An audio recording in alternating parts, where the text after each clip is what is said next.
Assalamualaikum warahmatullahi wabarakatuh. Saya atas nama Muhammad Rois Al-Mukhlis, mahasiswa Prodi Pendidikan Bahasa Arab, Universitas Islam Negeri Mataram, semester 3 kelas C.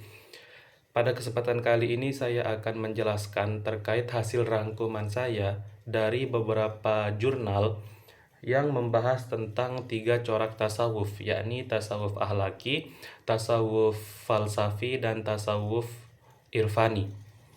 Saya mengkaji tentang 3 corak tasawuf ini, latar belakangnya karena pada video sebelumnya tentang kritik dan saran saya terhadap Saudara Ahmad Fawaid, yang dimana dia di situ menjelaskan salah satunya tentang tasawuf irfani dan tasawuf akhlaki, akan tetapi hanya secara gambaran umumnya saja, tidak dijelaskan lebih lanjut.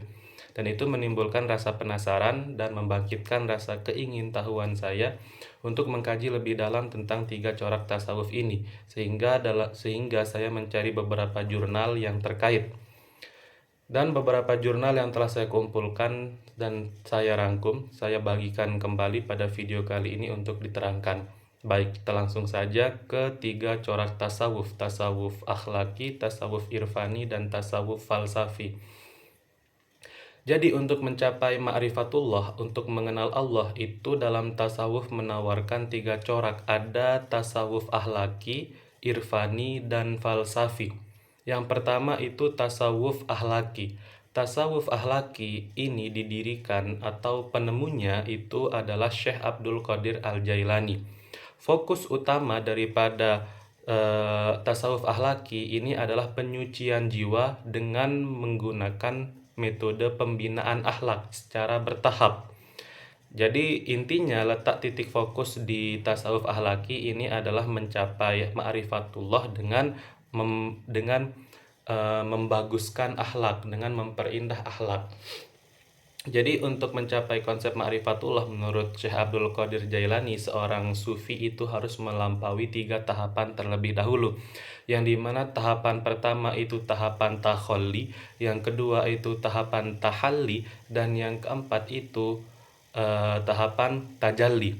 Yang pertama takhalli. Tahapan takhalli ini adalah usaha seorang hamba untuk membersihkan jiwanya dari segala akhlak-akhlak tercela seperti sombong, seperti iri, dengki, kemudian dusta, kemudian namimah, khianat, dan lain sebagainya. Jadi tahapan takhalli ini ibarat kita membersihkan suatu wadah dari kotoran-kotoran. Itu ibaratnya. Kemudian tahapan yang kedua adalah tasawuf tahalli. Tasawuf tahalli ini adalah usaha seorang hamba untuk memenuhi jiwanya dengan akhlak-akhlak mamdudah, akhlak-akhlak terpuji seperti jujur, terus qanaah, dan seperti bersikap baik, taat, takwa, dan lain sebagainya. Jadi ibaratnya itu setelah wadahnya dibersihkan dari kotoran, sekarang tinggal kita isi dengan hal-hal positif wadah tersebut. Sehingga setelah melalui 2 tahapan ini menuju ke tahapan 3, tahapan berikutnya, yakni tahap tajalli. Tahap tajalli ini adalah ketika seseorang itu sudah mencapai musyahadah, bisa melihat Allah, jiwanya sudah diterangi sehingga dapat melihat kebenaran Allah, bisa melihat dengan Allah, melihat Allah seperti itu. Tentunya bukan melihat menggunakan mata batin, tapi tentunya bukan melihat dengan menggunakan mata telanjang, tapi menggunakan mata batin seperti itu. Jadi ringkasnya tasawuf akhlaki ini adalah jalan yang ditempuh sufi untuk mencapai ma'rifatullah dengan cara memperindah akhlak, dengan cara memperbagus moral. Itu tasawuf akhlaki. Kemudian selain tasawuf akhlaki juga ada corak tasawuf lainnya, yakni tasawuf irfani. Tasawuf irfani ini ditemukan atau dibesarkan namanya oleh salah satu tokoh perempuan ternama, yakni Rabi'ah Al-Adawiyah.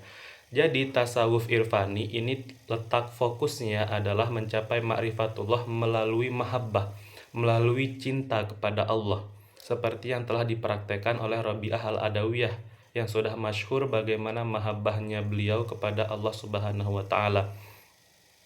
Konsep mahabbah yang ditawarkan oleh Rabi'ah al-Adawiyah yang pertama yaitu mahabbah ilahiyah, cinta murni kepada Allah semata. Maksudnya di sini, cinta kepada Allah itu tanpa pamrih, bukan cinta kepada Allah karena kita ingin jauh dari neraka dan ingin mendapatkan surga, bukan. Justru menurut Rabi'ah al-Adawiyah, ketika kita bertakwa, ketika kita cinta kepada Allah dengan motif ingin mendapatkan surga dan ingin terjauhkan dari neraka, itu justru cinta yang tidak murni.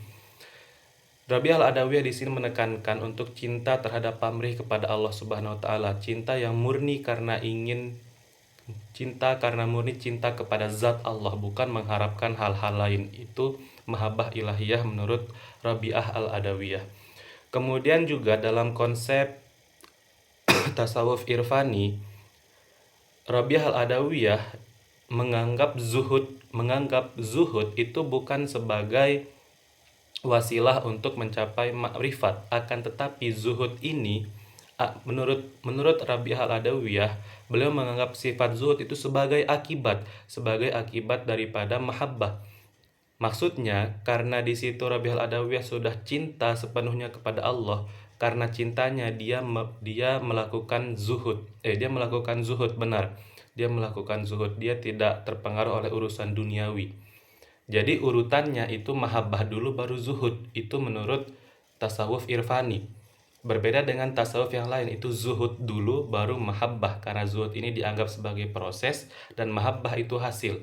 Tapi menurut Rabi'ah al-Adawiyah bukan demikian. Mahabbah ini sebagai sebab dan zuhud itu yang menjadi akibatnya, begitu. Jadi konsep tasawuf irfani menurut Rabi'ah al-Adawiyah itu menekankan kepada mahabbah, bukan menekankan kepada etika atau intelektual manusia, bukan.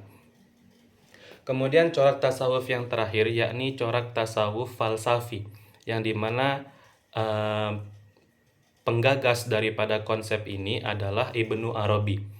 Jadi penekanan daripada tasawuf falsafi ini adalah mencapai ma'rifatullah melalui metode intelektual, melalui pemikiran, melalui konsep-konsep filosofis, menggunakan akal untuk mencari tahu kebenaran Allah dan hakikat Allah. Itu yang dimaksud dengan tasawuf falsafi, yang dimana konsep yang terkenal, konsep masyhur yang dipaparkan oleh Ibnu Arabi itu adalah wahdatul wujud. Yang pertama, wahdah. Menurut Ibnu Arabi, dalam ilmu terdalam filsafat yang membahas tentang ontologi, menurut beliau ontologi yang paling dalam adalah tidak ada yang wujud kecuali Allah semata. Tidak ada yang mempunyai wujud sendiri kecuali Allah semata. Maksudnya bukan wujud fisik, tapi keberadaan. Tidak ada yang keberadaannya itu murni kecuali hanya Allah yang murni keberadaannya. Itu konsep wujud menurut Imam Arabi, menurut Ibnu Arabi. Kemudian yang kedua adalah konsep yang barusan itu adalah konsep wahdah. Tidak ada yang wujud, tidak ada keberadaannya itu yang murni kecuali Allah. Satu-satunya yang memiliki keberadaan yang murni adalah Allah semata. Itu konsep wahdah. Kemudian yang kedua, konsep wujud. Hampir sama seperti konsep barusan, konsep wahdah. Akan tetapi konsep wujud Ibnu Arabi itu menekankan bahwa semua yang ada di alam semesta itu tidak memiliki wujud. Dalam artian wujud yang ada sekarang ini hanyalah bentuk pinjaman, hanyalah fisik pinjaman, dan merupakan manifestasi dari Tuhan, merupakan manifestasi dari Khalik. Tidak ada yang memiliki wujud sendiri. Tapi wujudnya itu ada karena Allah itu ada. Ibaratnya seperti ini, seperti bayangan. Bayangan itu ada karena ada bendanya. Jikalau tidak ada bendanya, maka bayangannya tidak ada. Demikian juga dengan hubungan antara Tuhan dan alam semesta. Wujud daripada alam semesta ini ada karena adanya Allah. Kalau tidak ada Allah, maka wujud daripada alam semesta juga tidak mungkin ada, seperti itu. Itu logikanya. Kemudian konsep yang ketiga adalah konsep gabungan wahdatul wujud. Wahdatul wujud ini adalah konsep yang dikembangkan oleh Ibnu Arabi yang mengatakan bahwa Tuhan dan alam semesta itu satu kesatuan. Itu satu kesatuan, tidak ada pemisah antara manusia dan Tuhan. Tapi hal ini bukan berarti manusia adalah Tuhan, bukan. Bukan berarti manusia adalah bagian dari Tuhan, bukan. Akan tetapi dalam konsep wahdatul wujud itu adalah semua yang memiliki wujud, semua benda yang ada di alam semesta ini adalah bentuk lahiriahnya saja, bentuk zohirnya saja, akan tetapi bentuk batin daripada seluruh benda yang ada di alam semesta itu adalah Allah Subhanahu wa Ta'ala. Jadi begitulah konsep tasawuf falsafi yang ditawarkan oleh Ibnu Arabi. Kesimpulannya, dari 3 corak tasawuf ini, yang pertama tasawuf ahlaki itu menekankan tentang moral, kemudian tasawuf irfani itu menekankan tentang mahabbah atau cinta, dan tasawuf falsafi itu menekankan tentang intelektual.